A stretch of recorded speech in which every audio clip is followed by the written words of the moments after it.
Hey everyone, welcome back. Anxiously Exia here, your local anxious VTuber. I actually don't know how long this video is going to be because it's a little off the cuff, if that's how you'd say that saying. But yeah, essentially I'm making this video to tell you a little bit about my story with video games. Because even though it may look like I've been playing video games my whole life, there was a good point in time in my life where I stopped playing video games, and I did other things in my life that wouldn't be considered kosher or cash money. It would probably be a better way to say that. But yeah, before that, let me bring the monitor down and just show some random gameplay while I'm talking to y'all. Hey, screen transition. Alright, let's see. This bad boy down. They do make sounds, but I'm not gonna tell you about them. Yeah, just a little Mew grinding on the screen. Let's see, where to start? Where to start, huh?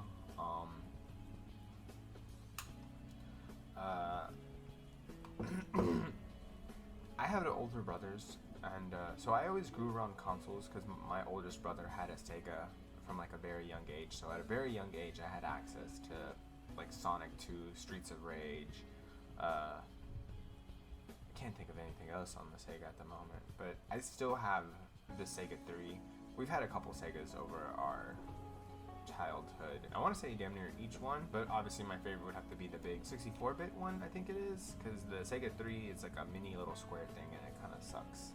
So that's a little lame, but whatever, it's cute. And I know my other brother, like the middle kid, he had a Nintendo that he had bought from someone, but he was kind of at that point where he stopped playing video games and started to go out and, you know, be a street rat in the streets, a hoodlum. So he left that at home a lot, and he also had like Mario, and my oldest brother loved Mario, so I also had access and like exposure to Super Mario World and games like that. I think there was like a Brick Break game on Super Nintendo too. I really enjoyed. I can't remember the name off the top of my head, but it was like super retro looking and had just like LSD trippy levels and all these vivid bright colors. So that was pretty cool to play. I definitely preferred Sega just because I was more of a Sonic kid who wasn't in that time. I was literally a 90s baby, and Sonic the Hedgehog was peak 90s, if you know what I mean. The first console I properly owned was a Game Boy Advance my mom bought me when I was probably like a good 7. And the first game that I got with that Game Boy Advance was the Yu-Gi-Oh! Dungeon Dice Monsters game that came out. I want to say that's what it's called, but who knows? I'm too lazy to look it up. Fact checking for what? Okay, but obviously I had plenty of friends, or not plenty, but I had friends, and they all had home video game consoles, like the 64, so I played Mario 64, Mario Kart, I think Smash Bros was on there too, if I remember correctly, but yeah, I'm pretty sure Smash Bros is on there. So other than that, I definitely had like a lot of exposure. I had friends who had GameCubes. I was already watching anime by that point, so they definitely had like Naruto Ninja Storms and things like that. That was pretty cool, but I was probably like around 10 when I got my first PS2. Obviously, on the Game Boy Advance my mom bought me, I played a lot of Game Boy Advance games, like Mega Man, Network Blue, Pokemon Fire Red. I probably played towards like the 3rd generation, Ruby and Sapphire, best generation ever. Even though my favorite Pokemon would have to be Cyndaquil, but enough of that. I played a lot of Game Boy games. That was probably like my main console for a good 3 or 4 years before I broke it on a road trip by waterfalling some Gatorade, and a little drop of it fell out of my mouth and landed in the little voice area on the bottom right hand corner and ruined my game system. So you couldn't see the screen whatsoever, and eventually it just died 2 hours into that road trip. So fuck. Okay, yeah, back to the PS2 my mom bought me. She bought it used from my friend's mom, because they were best friends as well, which is how we knew each other. And yeah, they had that PS2 for a while. It survived some falls, and we got it for 40 bucks. So that was a blessing. I want to say after that, I got really hooked on PS2 and home video game consoles. We lived near a Blockbuster, so I played like a bunch of games that I would be able to rent, like Mega Man X7, San Andreas. Obviously, my mom wasn't really. She had no idea about like USRB ratings. I want to say that's what they're called.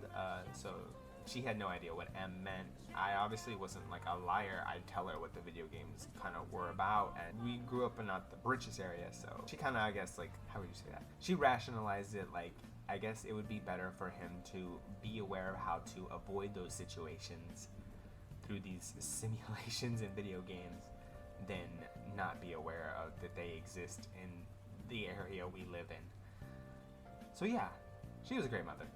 After that, I played games that we would rent at Blockbuster, but it was a little late into the PS2 cycle, so a lot of the great games I didn't really know about because I didn't really have like cable to have advertising advertised to me necessarily. And it wasn't until like my mom took us to go visit her family in California that I met my cousins, and they put me on a little game I'd like to call Kingdom Hearts.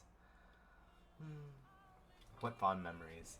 Yeah, I was taken aback by the quality of the graphics, the storyline. The way it was written just struck a chord in me and changed me as a child to love that kind of literature, or just writing. Who am I? Who are you? The door to darkness. As campy as that all is, I don't give a fuck. I was 10 and I ate that shit up. Asked them to let me borrow it. They were like, yeah, sure, as long as you can fix this copy of Budokai Tenkaichi 3 for me, because I told them I knew someone who fixes games because they had a buffer wheel or some shit like that, which is a complete lie. I'm a terrible child. If you're watching this, I'm sorry. You don't know it's me. Don't worry about it. They never got their copy of Kingdom Hearts 1 back.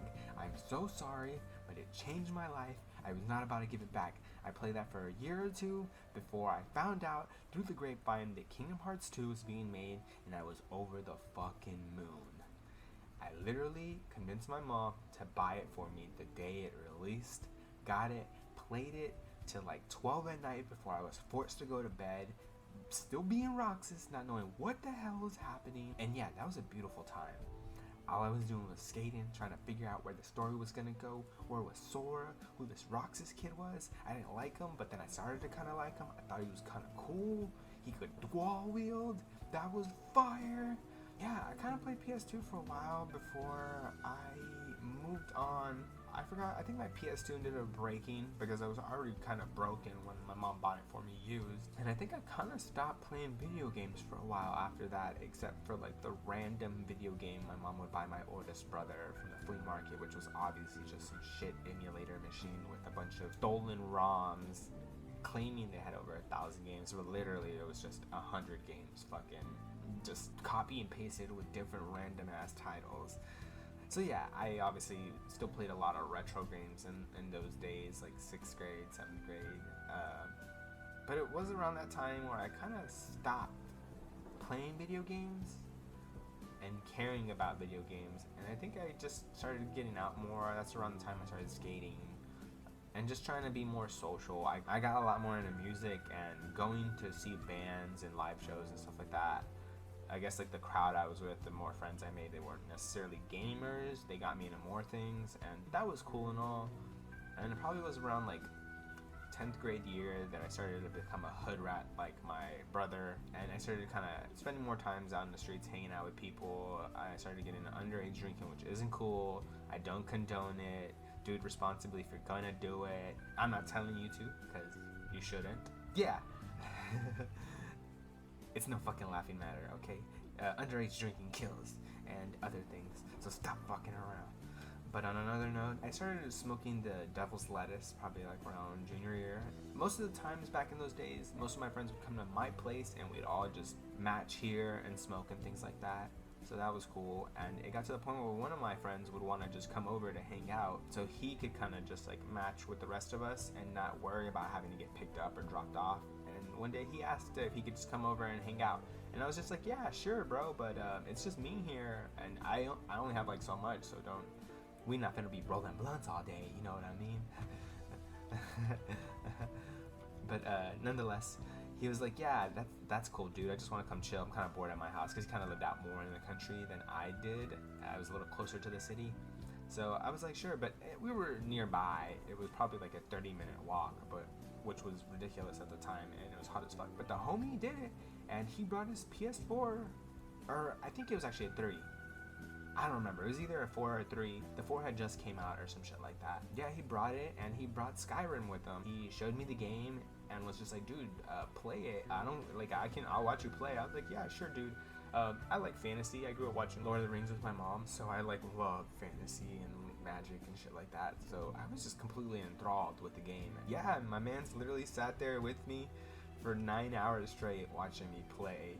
Eventually some homies came through and we ended up smoking, but man, it was such a fucking experience, and we ended up, smoking some bowls throughout the day before they pulled up. But yeah, it was so cool. By the end of the day, I was just like, dude, can I borrow your PS3 and like play it for another couple days? And he was a real one, said sure. Came back like a day or two later to pick it up, and long story short, I was just hooked. I was like, man, what the fuck, I need this. I was at another friend's house and I was spending the night there, and they were playing a really dark, grim looking fantasy game that I was like, whoa, this is cool. It kind of looks like Skyrim. I played Skyrim the other day. One of the homies that we mutually knew, he was like, oh, that's what's up. They put you on? Like, I didn't know you was like into video games like that. And I was just like, oh, I mean, I haven't played video games in a long time, but like, I used to love playing video games when I was younger. And he was like, oh shit, dude, that's what's up. Well, dude, if you like this game, I'm thinking of selling this Xbox 360 I have, because I'm pretty sure he just bought a PS4. Or he kind of owned like all the consoles as they came out. I think he actually had a job at GameStop too, so he was getting a lick on things. And I was just like, yeah, sure, dude. So he sold me the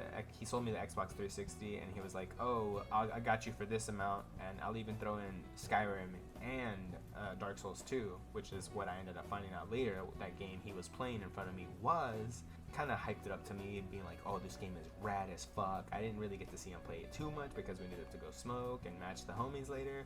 But I was just like, yeah, sure, dude. After acquiring the funds, I bought the game system from him and the games, went home, played Skyrim hard as fuck for like 2 days straight, and then I was like, you know what? Let's try out this Dark Souls game. Fucking popped it in.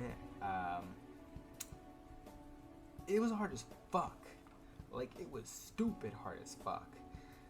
That was probably one of the most punishing experiences I've ever had for a good 6 months. And for that whole 6 months, I could swear that my friend had pawned the game off on me because it was too hard for him, and he fucking hated it and didn't want to, had wasted his money. And it was also like the collector's edition of Dark Souls 2, so it came with the steel book and like some other things.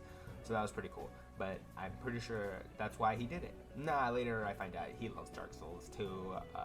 He's beaten most of the game. So yeah, that definitely wasn't it. But after like the first 6 months, I ended up falling in love with Dark Souls 2, which is a little weird to say because people mostly find the Soul series through 1 or Demon Souls. But my first experience was Dark Souls 2, and it was amazing. I probably played that game for like a year and a half on that Xbox 360, and then switching with Skyrim whenever I wanted a chill break. But yeah, that game kind of just got me back into video gaming hardcore. Like, Skyrim made me dip my feet into it, but the way Dark Souls 2's atmosphere and gameplay made me feel like I was an undead as well, and just the hopelessness, it was beautiful.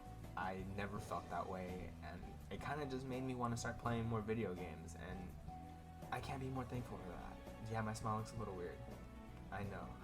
So yeah, after Dark Souls 2, I went back and bought Dark Souls 1 on that Xbox 360.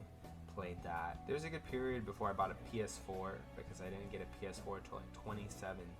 From like 2013 to 2015, I would just get into watching gameplay videos or game walkthroughs of the Dark Souls 3 as it came out, because I obviously didn't have a PS4, Bloodborne, and I was just like, man, I can't wait to play these games. It looks so great. Like, holy shit. But actually, I did skip a little part of my history that I kind of did forget. On top of just playing like shitty emulator games from around like 6th grade to 7th grade, even maybe 5th to 7th grade, because I probably got that PS4 2 in like 3rd grade, 2nd grade, and it lasted me to like 5th grade. From 5th grade to like 7th grade, I was playing a lot of like computer games, because my parents or my mom ended up buying me a really shitty Dell computer, and I was playing RuneScape, obviously, which that was awesome. Gave like a year or two of my life to that, and then this game that I'm currently playing at the moment. It's a variation of the original game that I played back in the day, but it's essentially called Mew, and it's an MMORPG, like the first one that came out that's 3D back in the day, from my understanding. I'm probably gonna make a video about it later. I don't want to talk too much in depth about it right now, because along with Dark Souls, it's definitely the game that stuck with me the longest because of its atmosphere. Just like everything about the game was awesome. It's definitely play to win or pay to win, but you know, at that time, what wasn't, right? I played a little bit of World of Warcraft, but I didn't get too much into it as I was a young kid who didn't have stable income to pay for a monthly fee or whatever it was. So yeah, that sucked. I tried a couple other games. I think I bought Guild Wars, but I never got too much into that. And like other Korean MMORPGs or Japanese MMORPGs that I can't remember right now off the top of my head. I want to say the first person shooter I really got into was actually on PC, which was Combat Arms. That was cool. It was awesome getting nut shots, but that game ended up going to hell because of hackers, I guess. And at that time, I didn't really understand what a hacker was or hacking. So, yeah, what a great time. Back to my golden age of getting back into gaming as a high schooler and a young adult. I wasn't sure if I got my PS3 before my PS4, but I scrounged the funds to buy a PS3, went back and played Demon's Souls because I wanted to know where it all came from, where it all started, even though obviously I've seen people talk about how Kingsfield is like the predecessor to Demon's Souls, and I've seen video games and like videos about the playthroughs and the lore of the game, and wonderful, great, awesome looking stuff. I'd love to go back and play it, but also older game controls are so clunky, it's not fucking funny, and you don't realize it in the time, but it's so sluggish. So yeah, I don't know how I'll be able to do that, but maybe one day. Played Dark Souls on PS3, or Demon's Souls on PS3. That was a wonderful experience as well. I don't think I'd necessarily beat it just because that PS3 sucked ass. Ended up buying a PS4, got Dark Souls 1 on it again when the remastered version came out. Bought Bloodborne for it. I bought Dark Souls 3 for it. I played through them all.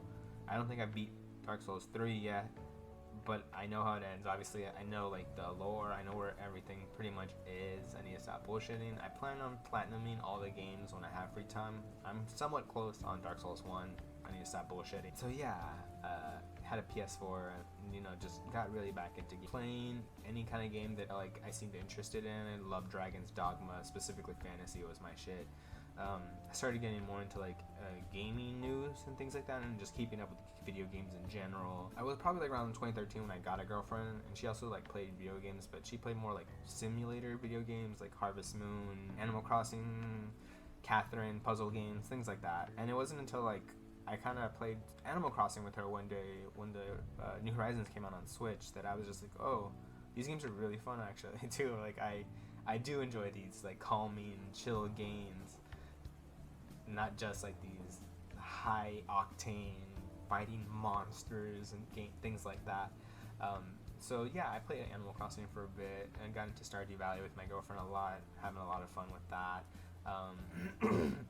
But it was probably around like a year or two after I got I think it was a year after I got my PS4, or not even a year, a couple months after I got my PS4, Destiny 2's demo came out. And I remember when Destiny was originally announced, I wasn't even into gaming, but I thought it looked so fucking cool. Like, it just oozed awesome stuff. Like, it was literally just marrying sci-fi with like fantasy magic.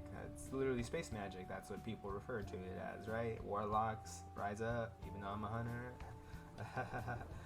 But yeah, Destiny is kind of like this. Destiny 2 specifically, even though a lot of people hate on it, it was the next game where I was like, oh, this is me. I'm a guardian.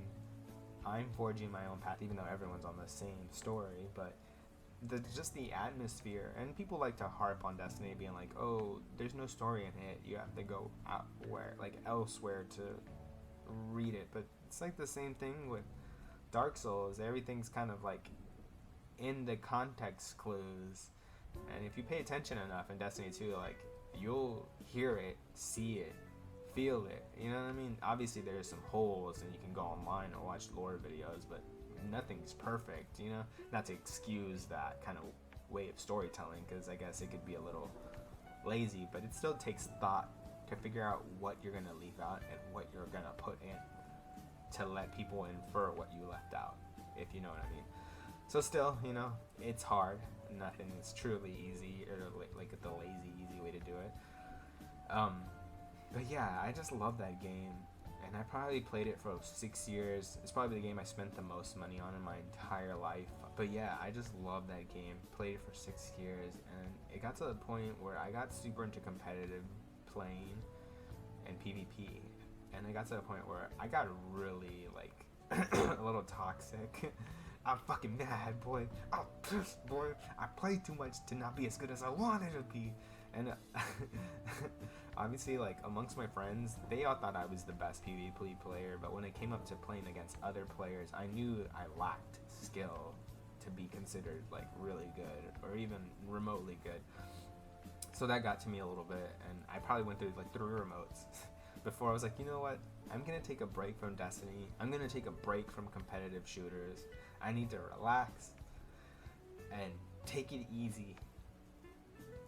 And yeah, I probably stopped playing Destiny 2 for like a good, it's been 3 years. I play on off and on every once in a while. I'll hop back in for a season or something like that. But yeah, I just started getting really wrapped into my head about all the things I miss out on in Destiny 2, and the things I like didn't have the money to buy, because I got really into collecting Destiny 2, like things that you'd unlock in the game, like raid jackets, shirts, seals, and things like that. And I bought a good amount, but at a point I just started stressing myself out to be like, oh wait, I'm gonna have to unlock it before this date, and then I have to come up with the money before this date, strategically, because obviously there are other things you need to pay for in life. You can't just put all your money towards buying things from a video game to show that you did something in a video game. So yeah, and I just got really unhealthy for me, so I had to stop. And the FOMO still gets to me all the fucking time. I still tell myself, oh, when I get some money, I'm gonna go back and buy all that shit on eBay, even if it doesn't have my gamer tag on it or whatever. I don't give a fuck, but we'll see. In that break, my girlfriend was gifted a copy of Persona 5, and she just started playing it recently though. So I took it upon myself to play, and man, I just fell in love with that story so much. And I'm not a huge fan of turn-based combat. I hated turn-based combat, so I really never got a fan of Final Fantasy too much, which is funny because that's what Kingdom Hearts is based off of, but I digress. Yeah, just the turn-based in Persona 5 just made me feel so, like, not intrusive as fuck, and it was fun, and just, like, the stylistic way it was presented made it interesting, so I wasn't bored out of my mind. But the story is really where it shined for me. Yeah, there's some cringy parts, some little oof parts that I don't know if I would have included or wrote in, but I'm not a writer. I don't know how to do shit, so it was an amazing game. I loved it so much so that when P5 Royale was announced, I bought that, and I'm planning currently to do that, and I'm pretty much almost done with that too. So yeah, that was awesome. That was a nice little break from competitive shooters, something a little chill to play. Obviously, I told you when my mom bought me that Game Boy Advance game, I loved Yu-Gi-Oh! She bought me that Yu-Gi-Oh! Game, so I play Master Duel nowadays, like here off and on. I really fell in love with like Fallout. I kind of, after Skyrim, I went back through Bethesda's catalog and just played everything that was remotely similar to that style of games. I bought Fallout 1 and 2 from like Interplay, or like the homie gifted it to me to try on, but man, I'm just too stupid, and I suck at older games. It is nutty how bad I do. Especially games like that take super like thought. I was like stuck figuring out how to do things, so that was a little annoying. But yeah, I played through Fallout 3, New Vegas. New Vegas is my favorite, best game fucking ever, most amazing DLC, hands fucking down. I did not play Fallout 4. I'm not a base builder kind of guy. I kind of hate like micromanaging a whole camp. I'm not a good leader. I'm a beater. I'm a solo player. Shout out SAO. Don't hate me. But yeah, I can't really think of anything else that I got hard into. Obviously, now that I'm a gamer, I went back and bought like some of the consoles I didn't have. I have a 64 now. I have a GameCube. I have a Game Boy Advance again. What else? What else do I play at the moment other than this old game I'm playing again, which is called Mew? This version I'm playing actually is called Asteria Mew. Feel free to check it out. Let me know if you do. Let's see. that's about it. And that leads me to the point where I am now, where all I do is watch YouTube, play video games, and look after my family. So, yeah.